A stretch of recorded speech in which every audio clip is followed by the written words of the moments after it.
Le Centre international conférence de Kintélé accueille 3 jours durant la deuxième session du Conseil national de santé sur le thème « La gouvernance du système de santé congolais face aux défis liés à l'EDD3 ».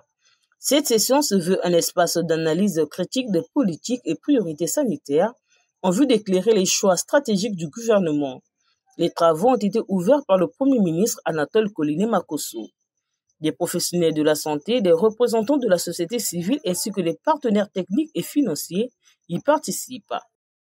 Au nom des partenaires techniques et financiers, je vous invite à des délibérations de qualité fondées sur des évidences et à des résolutions pertinentes, cohérentes, de qualité, fondées sur les évidences, cohérentes avec les priorités nationales, adaptées aux défis actuels et qui permettront à court et moyen terme d'améliorer de façon qualitative notre système de santé.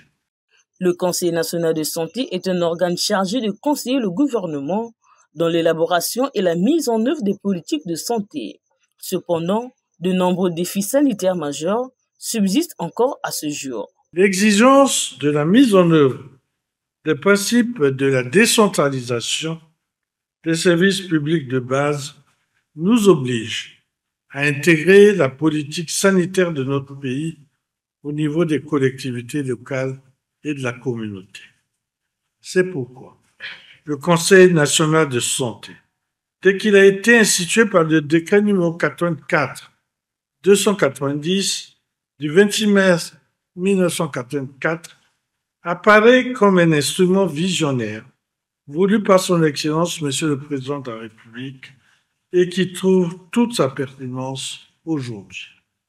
Pour le Premier ministre Anatole Koliné-Makosso, les membres du Conseil national de santé ont la responsabilité de créer un cadre de dialogue permettant aux experts de confronter leurs idées. Une telle dynamique contribuera à renforcer l'efficacité des décisions gouvernementales et à obtenir des résultats concrets, visibles et mesurables.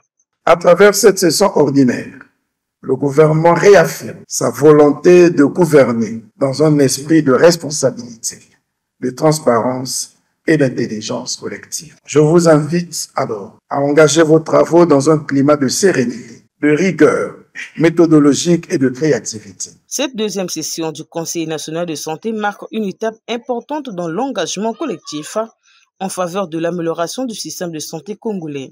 Face aux exigences de l'objectif de développement durable numéro 3, elle rappelle l'urgence de renforcer la gouvernance sanitaire à travers une collaboration étroite entre l'État, les experts et les partenaires.